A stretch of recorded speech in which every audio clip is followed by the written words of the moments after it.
Ayun, nasa yun po mga kalingap. Grabe. Magandang araw po sa ating lahat at welcome back po sa aking YouTube channel, Kalingap Rain.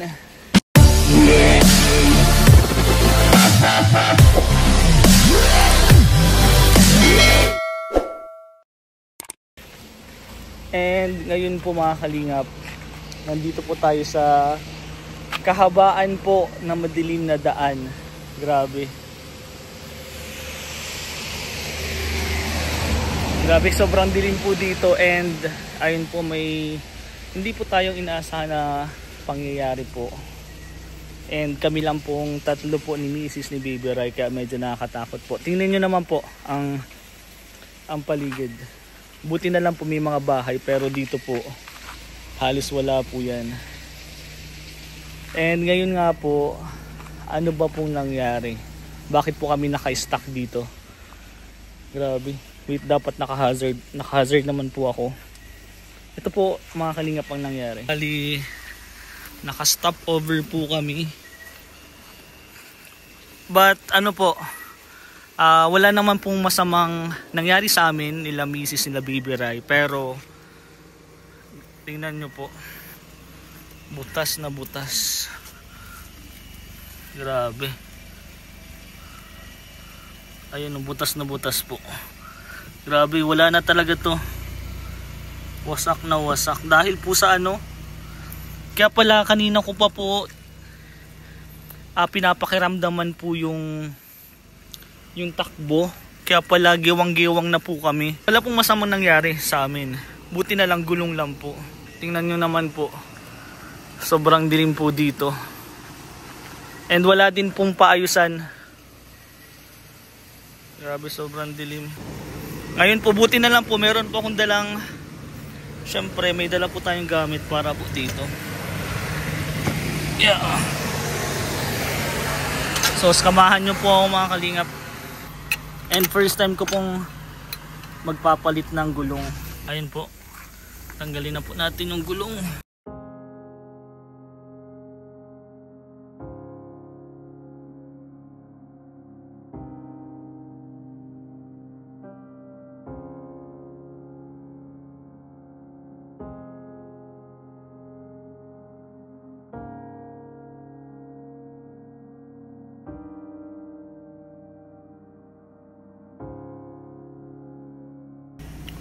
Ayun po mga kalingap po yun, si Baby Rai. Baby Rai! Hi! Hi ka! Hi! Hi! Say hi! Naming i-running flat na lang to. Dahil sira din naman na yung gulong. Kaya baka masira yung ano. Grabe. Yan po. Ito po yung naka-ano.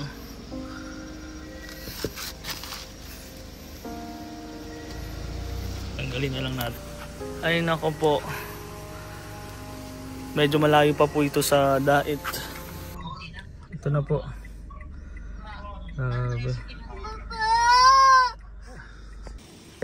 So mga kalingap, first time ko din po kasing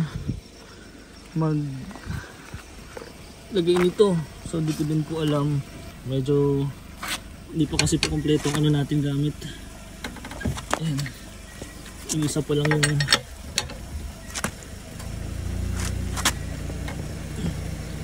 medyo mahirap talaga. Ngayon po, nandito kami sa madilim.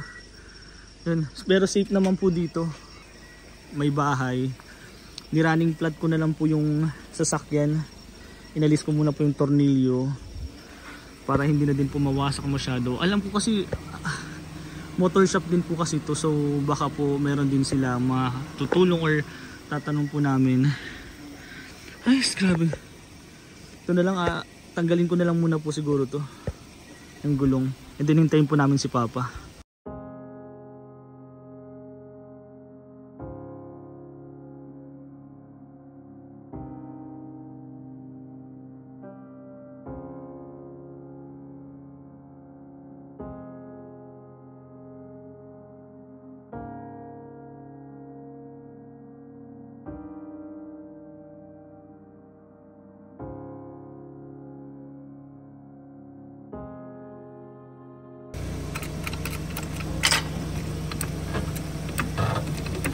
Yun, umangat na.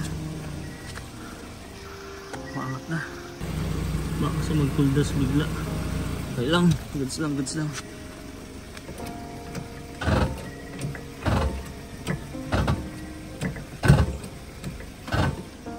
Whew! Galing.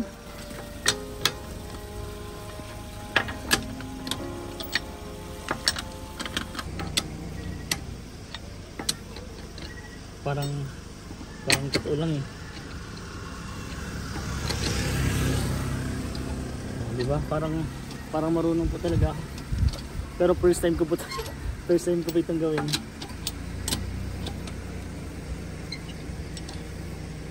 First time po natin gawin. And try to experience po talaga. Dapat double check po talaga lahat ng gamit, lalo na po yung mga kailangan po. Lalo na dito. Ito po sa gulong po na to, bago pa naman to. Iyak guys kasi butas na butas. Hindi na to marirepair. And then nagasgasan pa yung ano.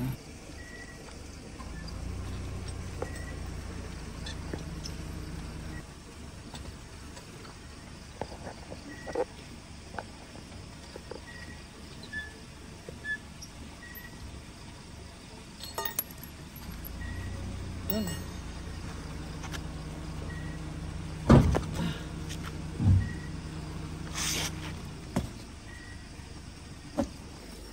Lagi tayo dito para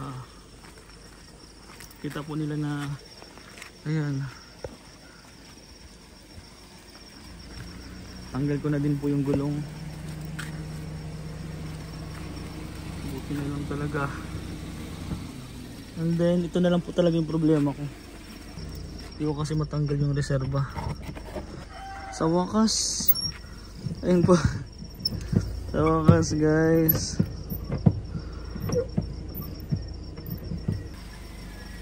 kailang hindi din namin po makukuha kasi walang susi. So hintayin na lang po natin sila Papa and Daddy.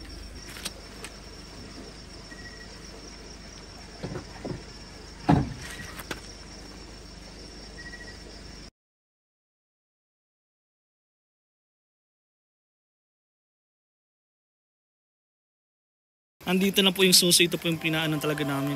Ngayon po, aalisin na po natin yung kandado. And then lipat. Buti na lang po andito. Ilang oras kayong biyahe.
Sa wakas, okay na po. And once again po, okay na okay po kami nila Baby Rai, nila Mrs. And explain ko po mamaya pag uwi. Uwi muna po kami kasi 15 hours na po kami nasa kalsada. So pahinga muna po and then explain ko po ano mga nangyari. God bless po. So yun po mga kalingap, ako po muna yung magmomotor kasi pagod din po sila papa. And mas safe po na ako na lang po yung magmotor. And then ayusin ko na lang po yung mga gamit dun sa sakyan. So let's go guys, motor muna po tayo. God bless po. Riley! Bye bye! Bye bye. Flying kiss, flying kiss! Flying kiss muna, flying kiss! Shh. Flying kiss muna, Riley!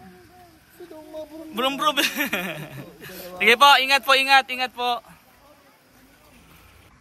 So yun po mga kalingap, magandang araw po sa ating lahat. And ayun po, kakauwi lang po namin galing po Manila. For almost 15 hours po ata kami nasa kalsada po, nasa biyahe dahil nga po dun sa nangyari po sa hindi po namin inaasahang pangyayari. Actually, first time po nangyari po yun sa amin. And I know po madami pong nag-alala kasi nangyari po siya noong nagla-live po ako pa uwi. So gusto ko lang din po linawin na okay po kami nila Missy, sila Baby Rai. So don't worry po, okay na okay lang po. Okay na okay po kami. New experience po and madami po akong natutunan. And mga alam ko na po kung ano mga dapat pong gawin next time. In case po na magbibiyahe po kami. Just in case lang din po na may mission po kami with K-Boys po, with may mga kapatid po. So alam ko na din po kung ano mga dapat dalhin, mga dapat gawin po. Pero kanina po kasi talaga is halos nataranta din po ako. Nandito po yan sa vlog po natin. Vlog po ako para mapakita ko din po kung ano po yung mga ginawa po namin nung time na nasiraan po kami. Actually hindi po siya ganun kakaiba. Pero ang nangyari po kasi is nabutas po mismo yung gulong. So hindi ko po siya ina-expect. Kasi kung naplatan lang po kami or nagplat lang po yung gulong namin, okay lang po kasi ready po talaga ako doon. Pinagandaan ko na po talaga yon. Meron po ako mga gamit para po sa flat. Pero ang nangyari po kasi is nabutas po siya mismo. Sobrang laki po ng butas. Kaya nataranta na din po ako. And alam ko naman po kung ano pong dapat gawin nung time na yon. Pero ang nangyari po kasi is sa reserba po nung gulong po is meron pong kandado. Meron po siyang lock. And ang nangyari po, hindi po namin dala yung lock. So nataranta po kami kasi nandun po kami sa kalsada po na napakadilim. And kasama ko po si Baby Rai and si Missy. So nataranta po kami. Pero syempre, gumawa po kami ng paraan. Bali, pinapunta po namin sila Papa, sila Daddy po para kunin po yung duplicate. Buti na lang po may duplicate kasi kung hindi po, kailangan na po namin sirain po yung kandado nung sa reserva. Kasi nilalagyan po namin ng kandado yung sa reserva kasi sobrang dami daw pong nawawalan ng reserva sa Manila. So kapag nagpapamanila po kami, meron talaga po yung nakalagay. Kahit dito lang po kami nagbabiyahe, nilalagyan na po namin siya ng kandado kasi mahirap na po. Sobrang mahal po ng gulong ngayon. Kaya syempre, nag-iingat na po kami. Pero simula po nung kanina, pag uwi po namin, naisip-isip ko din po. Gusto ko lang din pong i-share. Kasi yung experience na po na yun is sobrang mahalaga po sa akin. Kasi natutunan ko po kung paano nagtanggal ng gulong, yung reserva kung paano po magtanggal. Kasi first time ko lang din po gumamit nung jack na yun. Napapanood ko lang po siya kung paano gawin. Pero first time ko po siyang gawin. Actually, na ako lang po mismo. And wala po akong katulong. So, sa loob-loob ko po ay sobrang hirap. Pero sobrang saya ko po dahil na-experience ko na po siya. Kasi moving forward po, in case po na mangyari po yun sa amin, wala na pong problema. Hindi na po ako matataranta. And wala, normal na lang po siya. So good na po yun sa akin. Nung time po kasi na yun na nagbibiyahe po kami is sobrang antok na po talaga ako. Sobrang pagod na po talaga ako. Hindi naman siya sobrang, kaya ko pa naman po, pero nagkakapikit na po talaga ako. So every 5 minutes po ata, na-stop po ako, nasa gilid po ako. And kita po yun sa live ko. So napag-isip-isip ko po talaga mga kalingap na mas okay na pong nabutas po yun and nag-stay po kami doon nila Baby Rai. Kasi kung in case na hindi po, baka may iba pa pong nangyari, di ba? Basta safe po kaming pamilya ni Mrs. and ni Baby Rai. Of course, si Baby Rai po.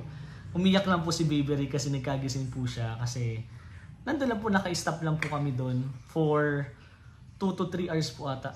Gusto nga po sana namin makauwi po agad para po makapahinga. Pero ang nangyari po, na-stuck din po kami doon. Pero okay lang po yun. Tinitinan ko po lagi yung good side kasi safe po kaming lahat. Wala po nangyari. And beside pa po doon, natuto po ako kung paano po palit po ng gulong and gamitin yung mga kailangan sa sasakyan po in case na naplaplatan po, in case na nasisira po. So na-experience ko na po siya kaya gusto ko lang din po magpasalamat sa syempre kay Lord. Grabe. Thank you Lord po talaga sa ginawa mo po ngayon. Kakaiba po para sa amin po, kakaiba po siyang experience sa amin. Sobrang madami po akong natutunan dahil po doon. Maraming salamat po. And sa lahat po ng sumusuporta po, lalo na po doon sa live nung nangyari po yun. And nag-update po ako. Thank you so much po. Hindi ko na po kayo maisa-isa pero maraming salamat po talaga. Grabe. Wala pa akong masabi. Ramdam na ramdam ko po talaga yung pagmamahal nyo. Sa Team Kalingap, especially po sa amin, pamilya po nila, misis nila Baby Ray po. Nandun po yung pag-aalala nyo. Kaya sobrang na-appreciate ko po yun. Maraming salamat po talaga. And sana more blessing pa po sa inyo. Good health. Same po with family ko po. Good health po sa ating lahat. More blessing. And ingat po tayo lagi. And ramdam ko po na nasa isa po talaga tayong tahanan. Kaya yun po. Maraming salamat po. Nag-share lang po ako ng experience ko. Thank you so much po mga Kalingap. Sobrang ramdam na ramdam ko po yung pagmamahal nyo. And ayun ko. Hanggang dun lang po.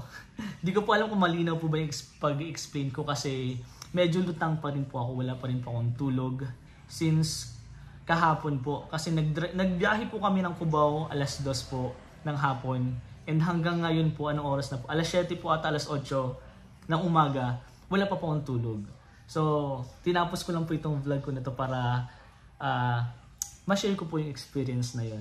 Kaya thank you po sa panonood po ng vlog na to. And of course, sana po wag po natin kalimutang suportahan Kuya Bal Santos Matubang at Edna Kalingap Prab, Jackie Boys, buong Team Kalingap po, suportahan po natin. And ayun lang po mga Kalingap, maraming salamat po sa pagparamdam na nasa isa po tayong tahanan. And of course, dahil one Kalingap, one family po tayo. God bless po.